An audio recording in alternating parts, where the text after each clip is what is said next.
El Gran Gatsby. Capítulo 8. No pude dormir en toda la noche, una sirena antiniebla no dejó de gemir en el estrecho, y yo me debatí como un enfermo entre la realidad grotesca y pesadillas desquiciadas y pavorosas. Hacia el amanecer oí que un taxi subía el camino a la casa de Gatsby, e inmediatamente salté de la cama y empecé a vestirme. Sentía que tenía algo que decirle, que debía avisarle de algo, y que por la mañana ya sería demasiado tarde.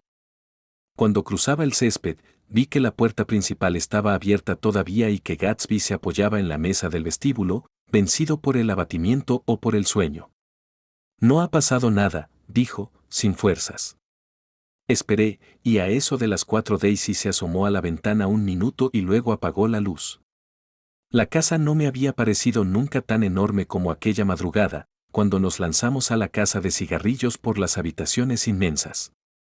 Descorrimos cortinas que eran como carpas y buscamos a tientas interruptores de la luz por innumerables metros de paredes en tinieblas. Me caí una vez escandalosamente sobre el teclado de un piano fantasma. El polvo lo cubría todo de un modo inexplicable, y las habitaciones olían a cerrado como si no las ventilaran desde hacía muchos días. Encontré el estuche del tabaco en una mesa en la que nunca había estado, con solo 2 cigarrillos amarillentos y secos. Abrimos las cristaleras del salón y nos sentamos a fumar en la oscuridad. Deberías irte, le dije. Localizarán el coche, seguro. ¿Irme precisamente ahora, compañero? A Atlantic City una semana, o incluso a Montreal. No quería ni pensarlo. No podía separarse de Daisy antes de saber lo que ella iba a hacer. Se aferraba a una última esperanza y yo no me sentía capaz de zarandearlo hasta liberarlo. Esa madrugada me contó la extraña historia de su juventud con Dan Cody.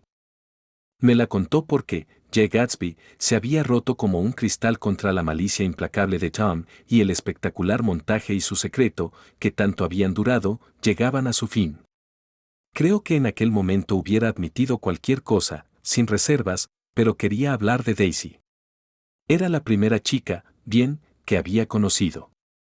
En algún trabajo que no me precisó había tenido contacto con gente parecida, pero siempre con una alambrada invisible por medio. Daisy le pareció arrebatadoramente deseable. Fue a su casa, al principio con otros oficiales de Camp Taylor, luego solo. Estaba asombrado, nunca había pisado una casa tan maravillosa. Pero lo que le daba a la casa un aire de intensidad que hacía difícil respirar era que Daisy vivía allí. Y a ella la casa le parecía tan normal como a Gatsby su tienda en el campamento. Honda y misteriosa, prometía dormitorios más hermosos y frescos en el piso de arriba que otros dormitorios, actividades radiantes y alegres a lo largo de sus pasillos, romances que no olían a cerrado y lavanda, sino nuevos, fragantes y palpitantes como los espléndidos coches último modelo, como los bailes en los que las flores apenas habían empezado a marchitarse. Y aumentaba su fervor el que muchos hombres ya hubieran querido a Daisy, esto la hacía más valiosa a sus ojos. Sentía la presencia de aquellos extraños en cada rincón de la casa, impregnando el aire con las sombras y los ecos de emociones que aún vivían. Pero sabía que estaba en casa de Daisy por un colosal azar. Por glorioso que pudiera ser su futuro como Jay Gatsby, por el momento solo era un joven sin dinero y sin pasado, y de la noche a la mañana la capa que lo volvía invisible, su uniforme de oficial, podía caérsele de los hombros. Así que aprovechó el tiempo al máximo. Tomó todo lo que tuvo a su alcance, vorazmente, sin escrúpulos. Y tomó a Daisy una noche tranquila de octubre. La tomó porque no tenía derecho a cogerle la mano. Podría haberse despreciado a sí mismo, porque es innegable que la consiguió con engaños. No digo que recurriera a sus millones fantasmagóricos, pero, con premeditación, le dio a Daisy una sensación de seguridad, le hizo creer que era una persona de su misma clase social, que estaba plenamente capacitado para hacerse cargo de ella. La verdad es que no eran esas sus posibilidades, no contaba con el respaldo de una familia acomodada, y estaba sujeto al arbitrio impersonal de un gobierno que podía mandarlo a cualquier lugar del mundo. Pero no se despreció a sí mismo y las cosas no salieron como él había imaginado. Probablemente su intención era coger lo que pudiera e irse, pero de pronto se dio cuenta de que se había consagrado a la busca del Santo Grial. Sabía que Daisy era extraordinaria, pero no era consciente de hasta qué punto puede ser extraordinaria una niña. Bien. Daisy se desvaneció en su casa riquísima, en su vida de riquezas y plenitud, y a Gatsby no le dejó nada. Él se sentía casado con ella, eso era todo. Cuando volvieron a verse, 2 días después, era Gatsby el que estaba exhausto y, en cierto modo, el traicionado. El lujo recién comprado de las estrellas iluminaba el porche, el sofá de mimbre se estremeció y crujió a la última moda cuando ella miró a Gatsby y él la besó en la boca, preciosa y rara.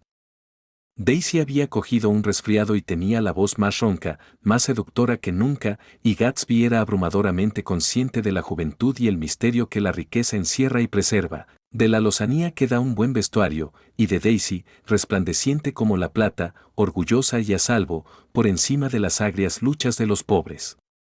No sé describirte cómo me sorprendió descubrir que me había enamorado de ella, compañero. Incluso, por un tiempo, tuve la esperanza de que me dejara, pero no lo hizo, porque también ella se había enamorado de mí.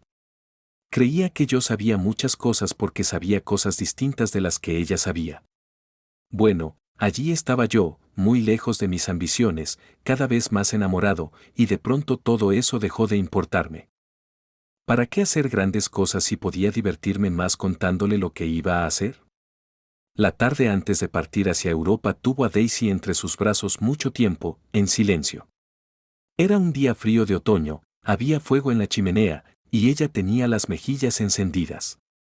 De vez en cuando se movía, y él cambiaba ligeramente el brazo de postura y en cierto momento le besó el pelo oscuro y resplandeciente.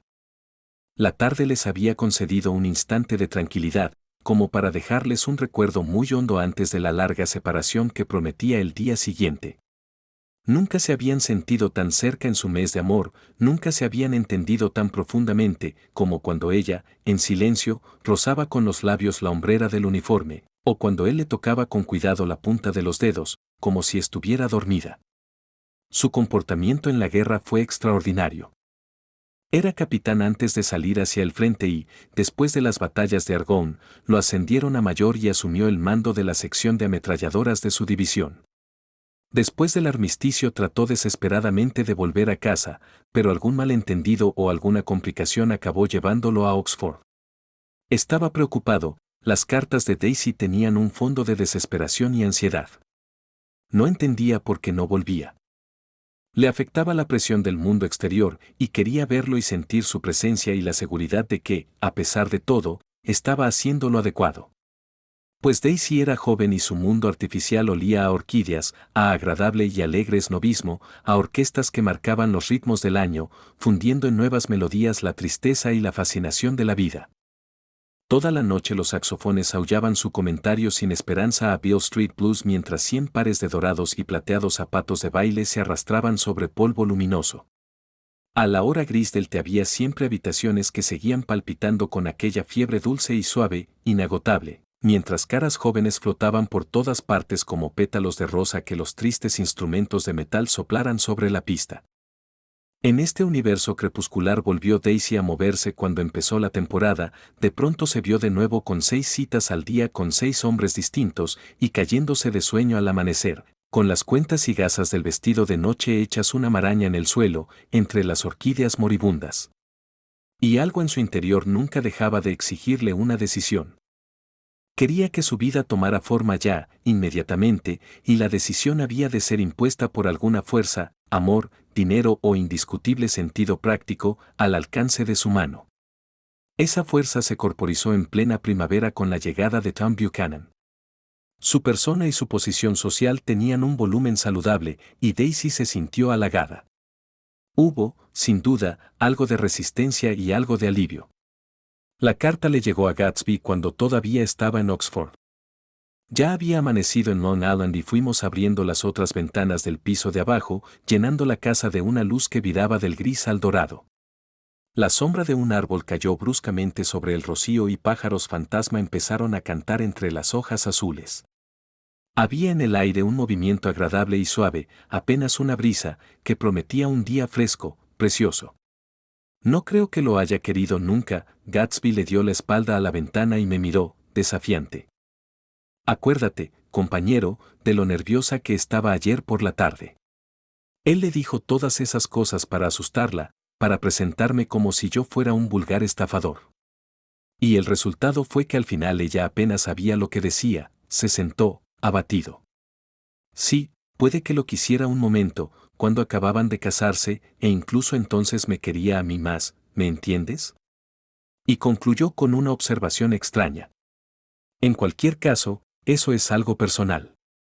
¿Qué reacción cabía ante aquellas palabras, sino sospechar que la noción que Gatsby tenía del asunto superaba en intensidad cualquier medida? Volvió de Francia cuando Tom y Daisy aún estaban de viaje de novios, y gastó lo que le quedaba de su paga de soldado en una visita desgraciada e inevitable a Louisville. Se quedó allí una semana, recorriendo las calles donde sus pasos habían resonado juntos aquella noche de noviembre y volviendo a los lugares apartados a los que iban en el coche blanco. Y, así como la casa de Daisy le había parecido siempre más misteriosa y alegre que las otras casas, una belleza melancólica seguía impregnando su idea de la ciudad, aunque Daisy ya no estuviera. Se fue con la sensación de que si hubiera buscado más a fondo la habría encontrado, de que se la había dejado atrás. En el tren más barato que encontró, se le había acabado el dinero, hacía mucho calor. Salió a la plataforma abierta, ocupó un asiento abatible, y la estación empezó a moverse lentamente, y vio cómo se alejaba la espalda de edificios que no conocía. Entonces aparecieron los campos en primavera, donde un tranvía amarillo resistió la velocidad del tren unos segundos, llevando a gente que quizá había visto alguna vez, en una calle cualquiera, la cara de Daisy, pálida y mágica. La vía hacía una curva y se iba apartando del sol, que, al ponerse, parecía derramarse en una bendición sobre la ciudad en la que ella había respirado, y que se desvanecía poco a poco. Alargó la mano desesperadamente como para coger por lo menos un soplo de aire, para conservar un fragmento del lugar que Daisy había convertido en extraordinario para él. Pero todo pasaba ya demasiado deprisa por sus ojos empañados y supo que había perdido aquella realidad, la mejor y la más viva, para siempre. Eran las 9 de la mañana cuando terminamos de desayunar y salimos al porche. La noche había cambiado el clima de improviso y el aire ya sabía a otoño. El jardinero, el último de los antiguos sirvientes de Gatsby, se acercó al pie de la escalinata. «Voy a vaciar hoy la piscina, Mr. Gatsby. Las hojas han empezado a caer demasiado pronto, y luego siempre hay problemas con los desagües». «No la vacíe hoy», contestó Gatsby. Se volvió hacia mí, como disculpándose. «¿Sabes, compañero, que no he usado la piscina en todo el verano?» Miré el reloj y me levanté. Mi tren sale dentro de 12 minutos. Yo no tenía ganas de ir a la ciudad. No estaba en condiciones de trabajar decentemente, y había algo más, no quería dejar solo a Gatsby. Perdí aquel tren, y el siguiente, antes de irme. «Te llamaré por teléfono», dije por fin. «Sí, compañero. Te llamaré a eso del mediodía». Bajamos despacio los escalones. «Supongo que Daisy también llamará», me miró con ansiedad, como con la esperanza de que yo se lo confirmara. «Supongo que sí». «Adiós». Nos dimos la mano y eché a andar. Antes de llegar a la verja, me acordé de algo y me volví. «Son mala gente», le grité a través del césped. «Tú vales más que todos ellos juntos». Siempre me he alegrado de habérselo dicho. Fue el único halago que le hice nunca, porque me parecía censurable de principio a fin. Primero asintió, muy educado, y luego se le iluminó la cara con una sonrisa radiante y cómplice, como si en aquel asunto hubiéramos sido en todo momento compinches inquebrantables. Los andrajos magníficos de su traje rosa eran una mancha de color vivo contra los escalones blancos, y recordé la noche en que fui a su casa ancestral por primera vez, 3 meses antes. El césped y el camino estaban invadidos entonces por las caras de los que especulaban sobre su corrupción, mientras él, de pie en aquellos escalones, ocultando su sueño incorruptible, les decía adiós con la mano. Le agradecí su hospitalidad. Nunca dejábamos de agradecérsela, los demás y yo. «Adiós», grité. «El desayuno ha sido estupendo, Gatsby». En Nueva York estuve un rato tratando de anotar las cotizaciones de una lista interminable de acciones, y luego me quedé dormido en mi silla giratoria. Me llevé un susto cuando, poco antes de las 12, me despertó el teléfono. La frente se me llenó de sudor. Era Jordan Baker, solía llamarme a esa hora porque la incertidumbre de sus propios desplazamientos entre hoteles, clubes y casas particulares hacía que fuera difícil localizarla de otra manera.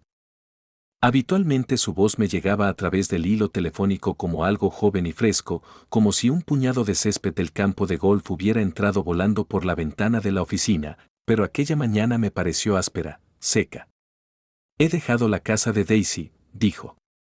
Estoy en Hempstead y me voy a Southampton esta tarde.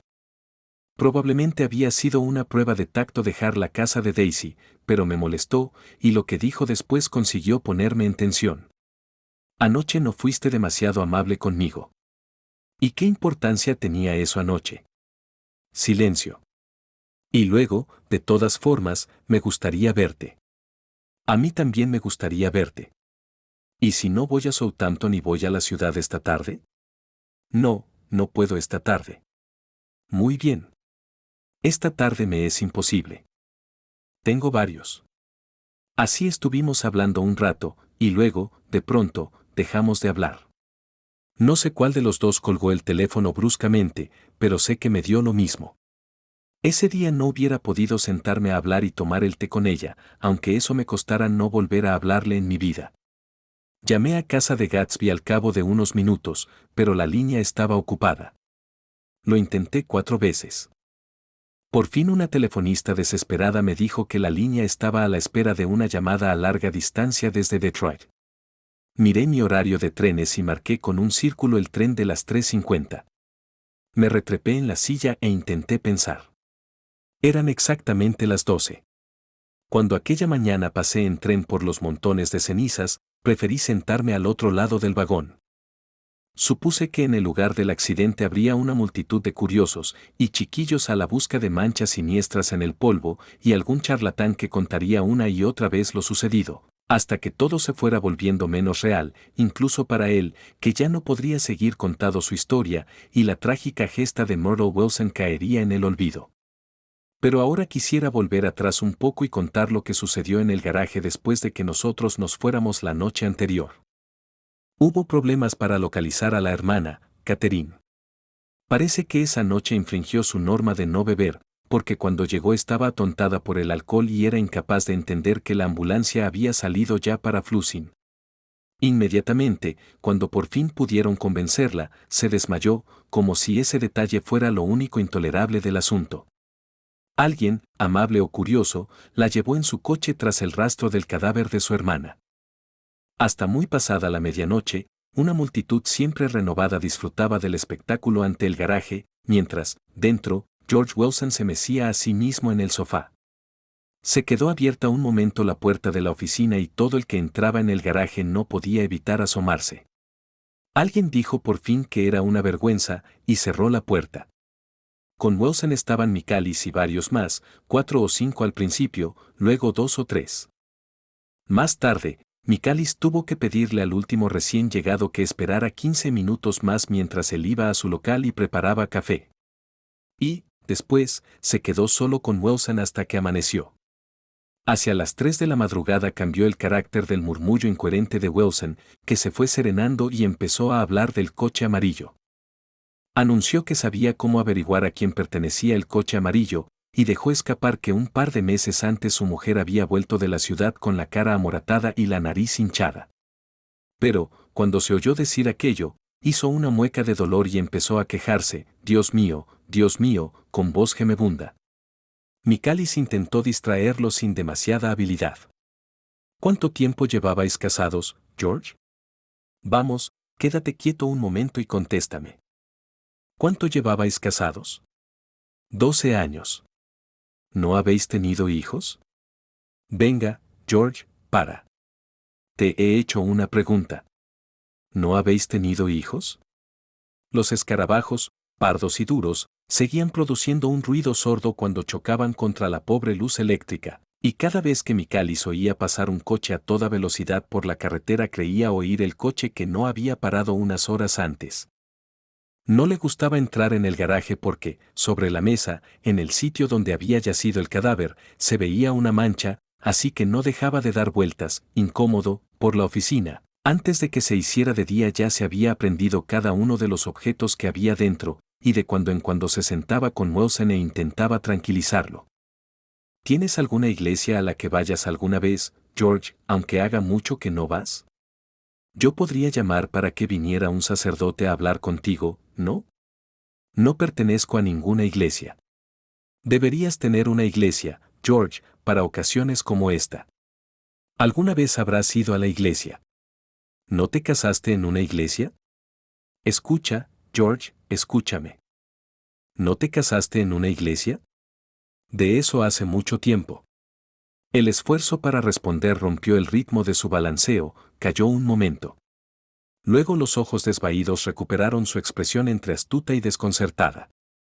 Mira en ese cajón, dijo, señalando al escritorio. ¿En qué cajón? En ese, en el único que hay. Michalis abrió el cajón que tenía más cerca. Lo único que había dentro era una correa de perro, muy cara, de piel con adornos de plata. Parecía nueva. ¿Esto? Preguntó, levantándola. Wilson la miró fijamente y asintió. La encontré ayer por la tarde. Ella trató de explicármelo, pero yo me di cuenta de que había algo raro. ¿Quieres decir que la compró tu mujer? La guardaba en el tocador, envuelta en papel de seda. Michalis no veía nada raro y le dio a Wilson una serie de razones por las que su mujer podía haber comprado la correa de perro. Pero no era difícil imaginar que Wilson ya había oído antes alguna de esas explicaciones, y precisamente a Myrtle, porque empezó otra vez a murmurar, Dios mío, y el amigo que lo consolaba dejó varias explicaciones en el aire. Luego la mató, dijo Wilson. La boca se le abrió de repente. ¿Quién la mató? Sé cómo averiguarlo. No seas morboso, George, dijo su amigo. Has tenido que soportar una tensión muy fuerte y no sabes lo que dices. Es mejor que descanses hasta mañana. La asesinó. Fue un accidente, George. Wilson negó con la cabeza. Se le entrecerraron los ojos y los labios se dilataron ligeramente al insinuar un de superioridad. Lo sé, dijo rotundo. Soy uno de esos tipos confiados que no piensan mal de nadie, pero cuando sé una cosa la sé. Fue el hombre que iba en ese coche. Ella salió corriendo para decirle algo y él no paró. También Michalis lo había visto, pero no pensó que aquello tuviera ningún significado especial. Creyó que Mistress Wilson quería huir de su marido, más que parar un coche determinado. ¿Y por qué lo hizo? Es muy lista, dijo Wilson, como si con eso resolviera la cuestión. Se mecía otra vez, y Michalis se levantó, retorciendo la correa entre los dedos. ¿Tienes algún amigo al que pueda llamar por teléfono, George? Era una esperanza remota. Michalis estaba casi seguro de que Wilson no tenía ningún amigo, no daba de sí ni para su mujer. Se alegró cuando notó un cambio en la habitación, un signo de vida azul en la ventana, y se dio cuenta de que no faltaba mucho para que amaneciera. A eso de las 5 el azul del exterior se hizo lo suficientemente intenso como para apagar la luz.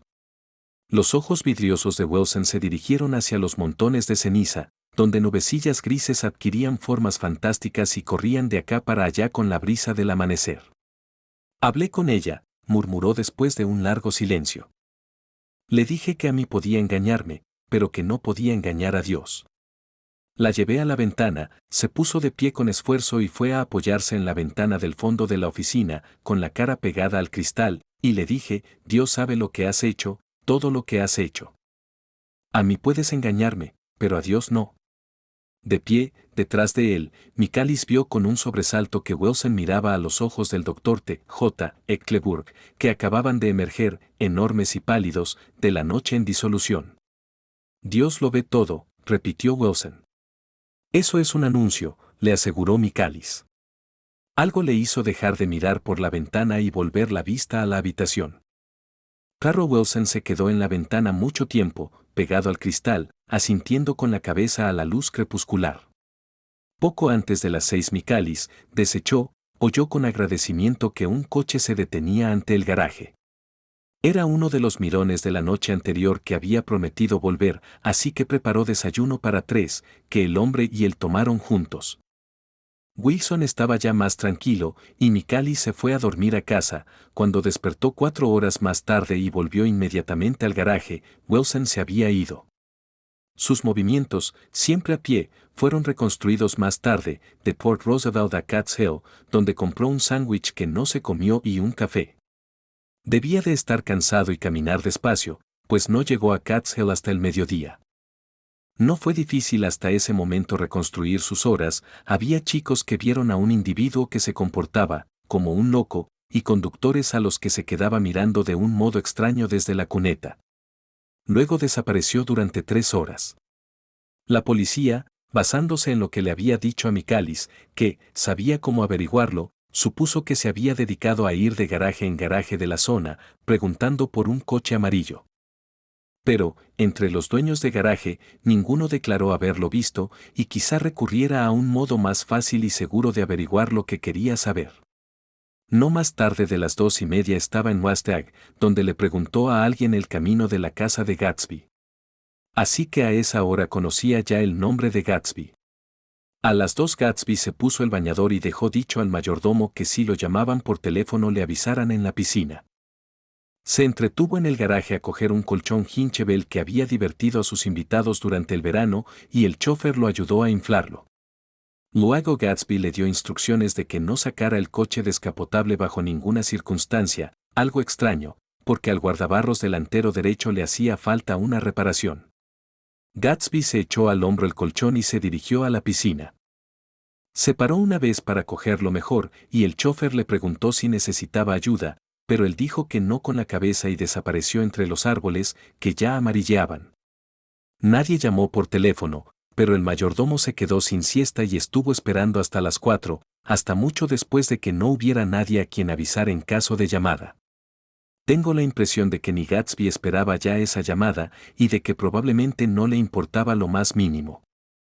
Si esto es verdad, debió de sentir que había perdido su antiguo mundo, su calor, y que había pagado un alto precio por vivir demasiado tiempo con un solo sueño. Debe de haber mirado un cielo extraño a través de la hojarasca aterradora, y tiritado al descubrir lo grotesca que es una rosa y lo cruda que es la luz del sol sobre una hierba aún sin acabar de crear. Un mundo nuevo, material pero no real, donde pobres fantasmas que respiran sueños en vez de aire se movían sin sentido, al azar, como esa figura cenicienta y fantástica que se deslizaba hacia él a través de los árboles informes. El chofer era uno de los protegidos de Wolfsheim, oyó los disparos, luego se limitó a decir que no les había prestado atención. Yo fui directamente de la estación a la casa de Gatsby y mi carrera angustiada por las escaleras del porche fue lo primero que causó alarma. Pero ya lo sabían, estoy seguro. Sin apenas decir una palabra, 4 personas, el chofer, el mayordomo, el jardinero y yo, corrimos hacia la piscina. Había en el agua un movimiento débil, apenas perceptible, el chorro limpio que entraba por un extremo fluía hacia el desagüe del otro lado. Con ondulaciones mínimas que no llegaban ni a sombras de olas, el colchón transportaba su carga, errático, por la piscina. Un soplo de viento que apenas arrugaba la superficie bastaba para perturbar su curso fortuito con su carga fortuita. El roce con un amasijo de hojas lo hizo girar lentamente, trazando, como un compás, un círculo rojo en el agua. Llevábamos ya a Gatsby hacia la casa cuando el jardinero vio el cadáver de Wilson entre la hierba y el holocausto se consumó. Si estás disfrutando de este audiolibro, te invitamos a darle me gusta al video y suscribirte a nuestro canal. Tu apoyo es fundamental para seguir compartiendo más contenido como este. No te pierdas las próximas entregas y continúa disfrutando de los emocionantes audiolibros en nuestro canal. Gracias por ser parte de nuestra comunidad de amantes de la lectura.